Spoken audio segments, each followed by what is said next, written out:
नमस्कार, सुनगावा खबरमा म रेशमको यहाँलाई हार्दिक स्वागत छ। खबर सुरु गरौँ प्रमुख खबरबाट। कर्णालीमा भारतबाट झण्डै 20,000 नागरिक भित्रिने प्रदेश सरकारको अनुमान। प्रदेशभर क्वारेन्टाइन क्षमता भने 11,000 मात्रै। कुमारी ट्रस्टद्वारा कर्णालीलाई भेन्टिलेटर सहित करिब 1 करोड बराबरको स्वास्थ्य सामग्री हस्तान्तरण। कोरोना प्रतिकारमा सहयोगका लागि स्वास्थ्य सामग्री हस्तान्तरण गरेको अध्यक्ष शाहको भनाई। 10 करोडभन्दा बढी घुस लिनेलाई 14 वर्षसम्मको कैद सजायको व्यवस्था गरिँदै जति ठुलो रकम घुस लियो त्यति नै बढी कैद सजाय हुने व्यवस्था गर्नुपर्नेमा सांसदहरूको जोड। सरकारले संविधान संशोधनका लागि संघीय संसदमा प्रस्ताव दर्ता गर्दै अनुसूची 3 र निशान छापलाई परिमार्जन गर्न मात्रै संशोधनको प्रस्ताव पेश हुने अर्थमन्त्री खतिवडाको भनाई। अब खबर विस्तारमा। कोरोनाको संक्रमण फैलिन नदिन लकडाउन गरिएको 2 महिना पुग्दा पनि कर्णाली प्रदेशमा भने अझै क्वारेन्टाइन व्यवस्थापन हुन सकेको छैन। दिनौं भारत लगायत संक्रमित ठाउँबाट नागरिकहरू फर्कन थालेपछि कर्णालीले कोरोनासँगको युद्ध कसरी जित्ला भन्ने चिन्ता बढेको छ। हालसम्म कर्णालीका कुनै पनि स्थानीय तहसँग पर्याप्त क्वारेन्टाइन नभएको पाइएको छ। कर्णालीका 79 स्थानीय तहमा 370 क्वारेन्टाइन रहेको र जसमा 10,880 बेड तयारी अवस्थामा रहेको मुख्यमन्त्री तथा मन्त्री परिषद कार्यालयका प्रवक्ता केशव उपाध्यायले जानकारी दिनुभयो। प्रदेश सरकार, नेपाल सरकार र स्थानीय सरकार सबै सरकारहरूको संयुक्त प्रयास र संयुक्त पहल चाहिँ आवश्यक छ। त्यही सिलसिला अनुरूप नेपाल सरकारको नीति, प्रदेश सरकारको नीति अनुसार स्थानीय तहहरूमा समेत क्वारेन्टाइनहरूको व्यवस्था गरिएको छ, जुन चाहिँ प्रदेश सरकार अथवा सङ्घीय सरकार एक्लैले मात्र गर्न सक्दैन। स्रोत साधनको पनि सीमिततालाई मध्यनजर गर्नुपर्ने हुन्छ। त्यसैले स्थानीय तहहरूलाई पनि सक्दो क्वारेन्टाइनहरूको व्यवस्था गर्न भनेर केही रकम पनि प्रदेश सरकारबाट पठाइएको छ। यसरी सरसर्ती हेर्दा 10 वटा जिल्लामा 370 वटा क्वारेन्टाइनहरू छन्। करिब 370 वटा क्वारेन्टाइनहरू छन् र यो 370 क्वारेन्टाइनमा 10,880 बेड सङ्ख्याहरू छन्। अब यो सङ्ख्या कोही थपिँदैछन् भने कुनै ठाउँमा अलिकति सुधार गर्दाखेरि घटेका पनि हुन सक्छन्। भारतबाट कुन मात्रामा नेपालीहरू फर्किन्छन् त्यो मात्रा अनुसार चाहिँ सकभर एक्सिस हुन सक्छ भने पहिलो चरणमा आफ्नो पालिकामा पठाउने। हिमाली जिल्लाको यो 3 वटा जिल्लाका नागरिकहरू आयो भने प्रदेशको क्वारेन्टाइनमा राख्ने र बाँकी अन्य जिल्लाका स्थानीय तहहरूमा सम्बन्धित स्थानीय तहहरूको क्वारेन्टाइनमा पठाउने। अब त्यो क्वारेन्टाइनहरू भरियो, त्यो स्थानीय तहमा भएको क्वारेन्टाइनको क्षमताले पुगेन, त्यहाँ प्याक भयो भने चाहिँ त्यसलाई वैकल्पिक व्यवस्था गरेर प्रदेशले प्रदेश क्वारेन्टाइनमा राख्ने अथवा अन्यत्र खाली भएको क्वारेन्टाइनहरूमा राख्ने भन्ने खालको नीति छ। भारत लगायत तेस्रो मुलुकबाट केही दिनभित्र 15 देखि 20,000 नागरिक भित्रन सक्ने प्रदेश सरकारको आकलन रहेको सामाजिक विकास मन्त्री दल रावलको भनाइ छ। उहाँले सोही अनुरूप प्रदेश सरकारले क्वारेन्टाइनको व्यवस्थापन र परीक्षण गर्ने वातावरण तयार पारेको बताउनु भयो। पहिलो चाहिँ विदेशबाट आएका मान्छेहरू पर्छन् हैन, जो इन्डियाबाट आएका मान्छेहरू पर्ने भए, अनि अलि सिम्पटम देखिएका, रुगाखोकी ज्वरो देखिएका मान्छेहरू पर्ने भए हैन, यस्ता मान्छेहरू जसलाई टेस्ट नगरी नहुने मान्छे हुन्, ती चाहिँ हामी टेस्टको दायरामा पहिले ल्याउँछौँ। ल्याएर 10,000 मान्छेको टेस्ट गर्दाखेरि साँच्चैको कर्णालीको एउटा पिक्चर देखिन्छ, कोरोनाको अवस्था देखिन्छ। भारतमा मात्रै 75,000 छन् भन्ने एउटा एक खालको आँकडा रहेछ। 75,000मा 15,000 जति योभन्दा अगाडि नै भारतबाट प्रवेश गरिसकेको अवस्था हामीले आँकडाले देखाउँछ। अब चाहिँ तपाईँको 20-25% मात्र आयो भने पनि 15-20,000 फेरि आउने हामीले चाहिँ एजम्सन गरेका छौँ, अहिले अन्दाज छ। उहाँहरूको लागि चाहिँ क्वारेन्टाइनको व्यवस्था गाउँपालिकाले गर्ने, प्रदेश सरकारले गर्ने, उपचारको व्यवस्था गर्ने कुराहरू हामी त्यो तयारी। भारतमा रेल सेवा सञ्चालन भएपछि नागरिकहरू गाउँ फर्कन थालेका छन्। उनीहरूलाई गाउँमा क्वारेन्टाइन छैन भन्दा पनि घर फर्कन हतार छ। चाउचाउ र चिउराकै भरमा सिमानासम्म आइपुगेका नागरिकहरूलाई प्रदेश र स्थानीय तहले समन्वय गरेर गाउँमा पुर्याउन थालेका छन्। यसले गर्दा कोरोना संक्रमणको जोखिम थप बढ्न सक्ने अनुमान गरिएको छ। कुमारी ट्रस्टले कर्णाली प्रदेशमा 1 करोड बराबरको स्वास्थ्य सामग्री दिएको छ। ट्रस्टले प्रदेश अस्पताल सुर्खेतलाई एउटा भेन्टिलेटर सहित 70 लाख रुपियाँ बराबरको स्वास्थ्य सामग्री सहयोग गरेको छ भने बाँकी 8 वटा जिल्ला अस्पतालमा 30 लाख बराबरको उपकरणहरू सहयोग गरेको हो। ट्रस्टका अध्यक्ष तथा काङ्ग्रेस नेता राजीव विक्रम शाहले शुक्रबार प्रदेश अस्पताललाई उक्त स्वास्थ्य सामग्री हस्तान्तरण गर्नुभएको हो।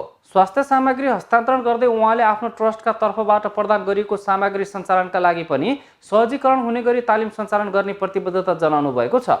उक्त सहयोगले कर्णालीवासीलाई थप राहत हुने अपेक्षा गरेको अध्यक्ष शाहको भनाइ छ। यो सानो पहल यो 5 वटा आइसियुले पनि ठुलो मद्दत गर्न सक्छ जस्तो लाग्छ। मेरो यहाँ नारै के थियो भनेदेखि विश्वभर महामारी बनिरहेको कोरोना भाइरस कोभिड-19बाट आफू बाँचौँ र अरूलाई पनि बचाउँ। जो जहाँ छ त्यहाँबाट आवश्यक परेकाहरूलाई सकेको सहयोग गरौँ, त्यही स्पिरिटमा यो गरेको हो। हामी सबै मिलेर मात्रै यो सङ्कटबाट उम्किनेछौँ भनेर यही स्पिरिटमा चाहिँ यो हस्तान्तरण गर्न चाहन्छु। यो सुर्खेत यो सामग्री मात्रै होइन, यो अलिकता यो आइसियू को सामग्रीहरू डाक्टर साहबले भने उहाँको अर्को एउटा पनि रिक्वेस्ट थियो, के भन्छ यो सामग्रीको चाहिँ यो ट्रेनिङ होइन, ट्रेनिङ अब यो सामग्री मात्रै ल्याएर छोड्ने होइन, अलिकता अर्को संस्था जोडेर मैले चाहिँ यो सामग्री चलाउने, किनभने अहिले हामीले मुख्यमन्त्री यो प्रदेश सरकारको पनि पहलमा विभिन्न जिल्लाहरूमा चाहिँ यो सामग्रीहरू गइराखेको छ, तर चलाउने व्यक्तिहरू चाहिँ धेरै कम छ। यो सामग्री पठाएर मात्रै भएन, चलाउनु पनि जान्नुपर्ने छ। त्यसैले उनीहरूलाई पनि ट्रेनिङको आवश्यकता भएको भएर यो ट्रस्ट मार्फत यो ट्रेनिङ पनि हुन्छ। सोही कार्यक्रममा बोल्दै कर्णाली सरकारका मुख्यमन्त्री महेन्द्र बहादुर शाहीले बाहिरबाट कर्णाली आउने जो कोहीलाई पनि क्वारेन्टाइनमा राखेर मात्र घर पठाइने बताउनुभयो। साथै कर्णालीमा कोरोनाको संक्रमण फैलिन नदिन उच्च सतर्कता अपनाइएको समेत उल्लेख गर्नुभयो। सबभन्दा पहिला हामीले सङ्क्रमित नै हुन नदिनका लागि उच्च सावधानी अपनाउने र बाहिरबाट आएका मान्छेहरूलाई पढाइ गर्ने। हामीले बिचमा के पनि निर्णय गर्यौँ भने कुनै तपाईँको मन्त्री बाहिर हाम्रो प्रदेशको सीमाभन्दा बाहिर गएर आयो भने पनि उसलाई अनिवार्य तपाईँको झन्डावाला गाडीसहित क्वारेन्टाइनमा राख्ने भन्ने निर्णय गर्यो। कोही मान्छे पनि बाहिरबाट भित्र आउनु नदिने, पढाइ गर्ने, टाइट गर्ने कामको सिलसिला यदि गइहाले भनेपछि पनि अनिवार्य क्वारेन्टाइनभित्र रहनुपर्छ। अब हामीले बाहिरभित्र कोही डक्टरहरू पनि बाहिरबाट आउनु पऱ्यो भने क्वारेन्टाइनमा राखेर मात्रै हामीले काममा चाहिँ पठाउने। सिधै काठमाडौँबाट आउने डक्टरहरू पनि अब हामीले फिल्डमा चाहिँ नपठाउने। भोलि झन्डावाला गाडीमा कोरोना नजाउँ भनेर भन्दैन, सेता कोट लगाएर डक्टरसँग कोरोना नजाउँ भनेर भन्दैन। जो कोहीसँग पनि कोरोना चाहिँ आउन सक्छ, यसका लागि चाहिँ सावधानी हामीले अपनाउने भनेर भन्यौँ। अर्को फेरि बाहिरबाट आउने जुन सामग्रीहरू चाहिँ विकास निर्माणका सामग्रीहरू चाहिँ हुन् र त्यसपछि अन्य खाद्य वस्तुहरू चाहिँ हो, यसबाट पनि कोरोना भाइरस चाहिँ आउन सक्छ भनेर हामीले कम्तीमा पनि 72 घन्टा समय हाम्रो प्रदेशभन्दा बाहिर लोड भएको समयदेखि 72 घन्टा पुरा गरेर मात्रै हामीले आयोजना स्थलमा त्यो सामग्री पुग्ने व्यवस्था चाहिँ हामीले गर्नुपर्दछ। ओडा पत्ता लाग्यो भने त्यो ओडालाई लक गरेर त्यसै तुरुन्तै प्रत्येक व्यक्तिको हामीले सब सङ्कलन गरेर टेस्ट गरेर त्यसपछि सङ्क्रमितहरूलाई एक ठाउँमा राखेर गर्ने, सङ्क्रमित नभएकाले अलगेर अलग ठाउँमा राख्ने गरी जानुपर्छ। र हाम्रो प्रदेशमा छ कि छैन कोरोना भाइरस भन्ने कुरा लोकेसन पत्ता लगाउनका लागि यसको सर्च अभियान नै हो, सर्च गर्ने भनेर हामीले यो अभियान पनि जारी छ। त्यस्तै कालीकोट, दैलेख, हुम्ला, मुगु, डोल्पा, रुकुम पश्चिम र सल्यानका जिल्ला अस्पतालका लागि 30 लाख बराबरको स्वास्थ्य सामग्री समेत हस्तान्तरण गरिएको छ। कोरोना भाइरस प्रतिकार्यमा सहयोगका लागि स्वास्थ्य सामग्री हस्तान्तरण गरिएको ट्रस्टका अध्यक्ष शाहले जानकारी दिनुभयो। 10 करोडभन्दा बढी घुस लिनेलाई 14 वर्षसम्मको कैद सजाय हुने विषयमा विधायन व्यवस्थापन समितिमा सहमति जुटेको छ। शुक्रबार भ्रष्टाचार निवारण ऐन 2059लाई संशोधन गर्न बनेको विधेयकमाथिको दफावार छलफलमा 10 करोडभन्दा बढी घुस लिनेलाई 10 देखि 14 वर्षसम्म कैद सजाय हुने विषयमा सहमति जुटेको हो। समिति सभापति परशुराम मेगी गुरुङले घुस लिएको रकम जफत हुने र सोही बराबरको जरिवाना गर्ने विषयमा पनि सहमति जुटेको छ। 1 करोडदेखि 10 करोडसम्म घुस लिने व्यक्तिलाई 8 देखि 10 वर्षसम्म कैद हुने प्रावधानमा पनि सहमति जुटेको छ। यसअघि 1 करोडभन्दा बढी जतिसुकै रकम घुस लिए पनि 8 देखि 10 वर्षसम्म कैद र घुस लिएको रकम जफत हुने प्रावधान थियो। 1 करोडसम्म घुस लिने व्यक्तिलाई 4 देखि 8 वर्षसम्म कैद हुने प्रावधान थपिएको छ। 50,000 रुपियाँसम्म कसैले घुस लियो आदि भन्दाखेरि चाहिँ प्रस्तावमा 1 महिनादेखि 6 महिनासम्म कैद हुने भन्ने चाहिँ छ। र यसले हामीले के बुझ्नुपर्छ भने यो चाहिँ ठहरिएको चाहिँ तपाईँको त्यो रकम पनि जफत हुन्छ र त्यही अनुसारको जरिमाना पनि त्यही बराबरी जरिमाना पनि हुन्छ। पिगो र जरिमाना चाहिँ बराबरी हुन्छ। यो कुरा पनि हामीले गर्नु बिर्सनु भएन। त्यस्तै गरेर चाहिँ अब विभिन्न उसमा छ। 50,000 रुपियाँभन्दा बढी 1 लाख रुपियाँसम्मलाई 6 महिनादेखि 1 वर्षसम्म कैदको कुरा छ। 1 लाख रुपियाँभन्दा बढी 5 लाख रुपियाँसम्मकोलाई चाहिँ 1 वर्षदेखि 2 वर्षसम्म कैदको व्यवस्था छ। त्यस्तै 5 लाखदेखि 10 लाखसम्मलाई 2 वर्षदेखि 4 वर्षसम्म छ। भन्दाखेरि चाहिँ अब यो 10 लाखदेखि 5 लाखदेखि 25 लाखसम्मको लागि 2 वर्षदेखि 4 वर्षसम्म, 25 लाखदेखि 50 लाखदेखि 4 देखि 6 वर्षसम्म, अनि यस्तै गरेर 1 करोडसम्मलाई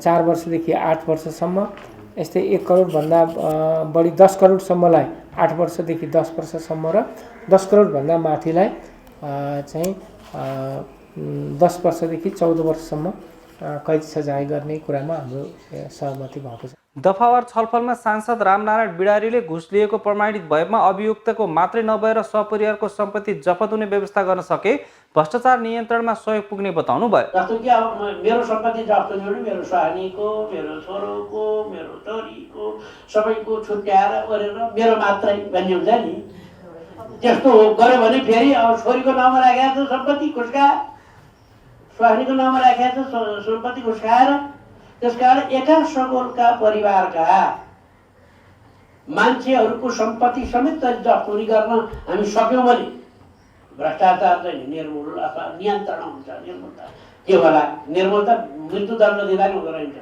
दिनदिनै त्यो अमेरिका के अरे चीनमा दिनदिनै त्यो भ्रष्टाचार मुद्दा परिने फैसला हुने छ, तर मृत्युदण्ड छ। मृत्युदण्ड हुँदा पनि घोषणा छोड्दो रहेछ।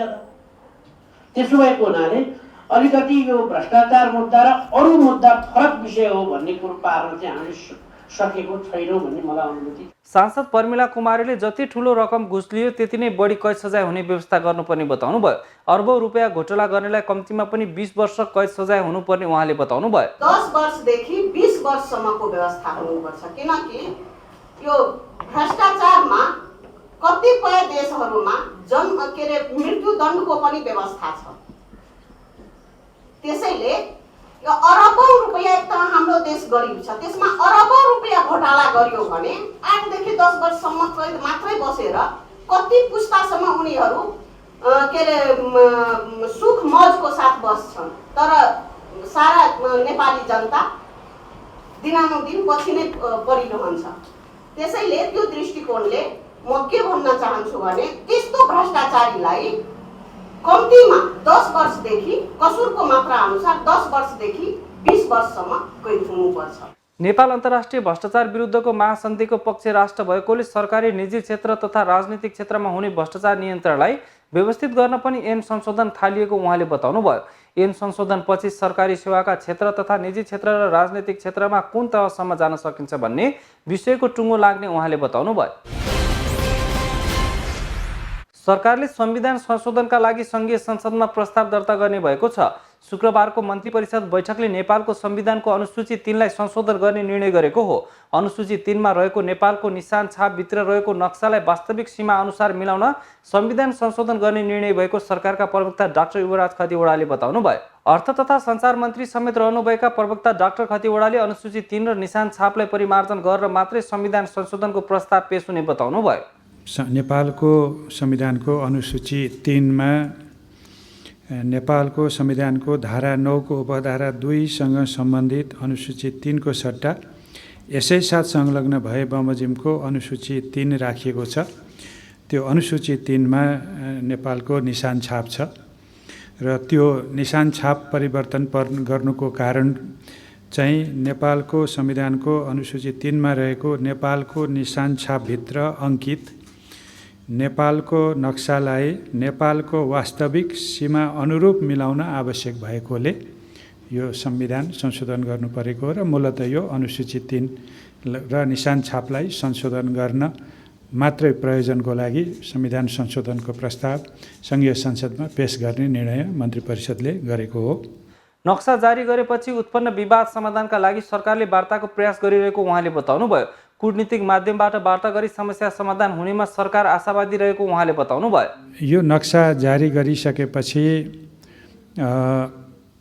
त्योसँग सम्बन्धित विवादका विषयहरू अथवा अरू कसै छिमेकी मुलुकहरूसँग विवाद हुने विषय हामी द्विपक्षीय वार्ताको माध्यमबाट कूटनीतिक प्रयासबाट त्यसको समाधान गर्ने हो। त्यसलाई अहिले अन्तर्राष्ट्रियकरण गर्ने अवस्थामा हामीले सोचेका छैनौँ। हामीलाई आशा छ, सरकारलाई आशा छ, हामीले वार्ताकै माध्यमबाट हामीसँग भएका प्रमाणहरू, हामीसँग भएका सबुतहरू का आधारबाट हामीले मित्र राष्ट्रसँग संवाद गरेरै हाम्रा चाहिँ ती भूमिलाई स्वतः हामीले जुन हाम्रो हो त्यो भूमिलाई उहाँहरूले स्वीकार गर्ने स्थितिमा पुर्याउन हाम्रो प्रयास रहन्छ। त्यसपछि मात्रै अरू कुराहरू के गर्ने भन्ने हुन्छ। तर अहिले हामी वार्ताकै माध्यमबाट यो हाम्रो जमिनको बारेमा कुनै विवाद नगर्नलाई छिमेकी मित्र राष्ट्रलाई हामीले चाहिँ संवाद गर्ने र त्यसै अनुसार अघि बढ्ने मात्रै अहिले हाम्रो निर्णय हो। साथै सरकारले राजनीतिक दल सम्बन्धी दोस्रो संशोधन अध्यादेश 2077 र संवैधानिक परिषद कायम कर्तव्य अधिकार र कार्यविधि सम्बन्धी पहिलो संशोधन अध्यादेश खारेज गरी नेपाल ऐनको साबिकको व्यवस्था जगाउने अध्यादेश 2077 लाई प्रतिस्थापन गर्न बनेको विधेयक सङ्घीय संसदमा पेश गर्न स्वीकृति दिने निर्णय पनि गरेको छ। केही अध्यादेश हामीलाई थाहा छँदैछ। ती अध्यादेशहरू खारिज गरी नेपाल ऐनको साबिकको व्यवस्था जगाउने अध्यादेश 2077 लाई प्रतिस्थापन गर्न बनेको विधेयक सङ्घीय संसदमा पेश गर्न स्वीकृति प्रदान गर्ने भन्ने निर्णय भएको छ। शुक्रबार नै मन्त्री परिषदले मुस्लिम धर्मावलम्बीहरूको पर्व ईद उल फित्रमा सार्वजनिक बिदा दिने सैद्धान्तिक निर्णय पनि गरेको छ। मुस्लिम धर्मगुरुहरूको सल्लाह अनुसार बिदाको दिन तोकिने मन्त्री परिषदको बैठकले निर्णय गरेको छ। हवस् त आजका लागि सुनगावा खबर यति नै। जानु अघि प्रमुख खबरहरू पुनः एकपटक। कर्णालीमा भारतबाट झन्डै 20,000 नागरिक भित्रिने प्रदेश सरकारको अनुमान। प्रदेशभर क्वारेन्टाइन क्षमता भने 11,000 मात्रै। कुमारी ट्रस्टद्वारा कर्णालीलाई भेन्टिलेटर सहित करिब 1 करोड बराबरको स्वास्थ्य सामग्री हस्तान्तरण। कोरोना प्रतिकारमा सहयोगका लागि स्वास्थ्य सामग्री हस्तान्तरण गरेको अध्यक्ष शाहको भनाई। 10 करोडभन्दा बढी घुस लिनेलाई 14 वर्षसम्मको कैद सजायको व्यवस्था गरिँदै जति ठुलो रकम घुस लियो त्यति नै बढी कैद सजाय हुने व्यवस्था गर्नुपर्नेमा सांसदहरूको जोड। सरकारले संविधान संशोधनका लागि सङ्घीय संसदमा प्रस्ताव दर्ता गर्दै अनुसूची 3 र निशान छापलाई परिमार्जन गर्न मात्रै संशोधनको प्रस्ताव पेश हुने अर्थमन्त्री खतिवडाको भनाई। हवस् त अहिलेका लागि सुनगावा खबर सकिएको छ। यदि तपाईँहरूसँग पनि कुनै सूचना अथवा घटनासँग सम्बन्धित खबरहरू भएमा हामीलाई खबर गर्न सक्नुहुनेछ। खबरका लागि सुनगावा टेलिभिजन वीरेन्द्रनगर 6 सुर्खेत। सम्पर्क टेलिफोन नम्बर 083 525 400। इमेलका लागि sungavatv@gmail.com। सुनगावा टेलिभिजन फेसबुक पेजमा पनि फलोअप गर्न सक्नुहुन्छ। साथै सुनगावा टेलिभिजन टाइप गरी युट्युबमा पनि हेर्न सक्नुहुनेछ। अहिलेका लागि सुनगावा खबरबाट सम्पूर्ण युनिट सहित म रेशम कुमार साई पनि बिदा हुन्छु। हवस् त नमस्ते। सुनगावा टेलिभिजन हेर्दै गर्नुहोला।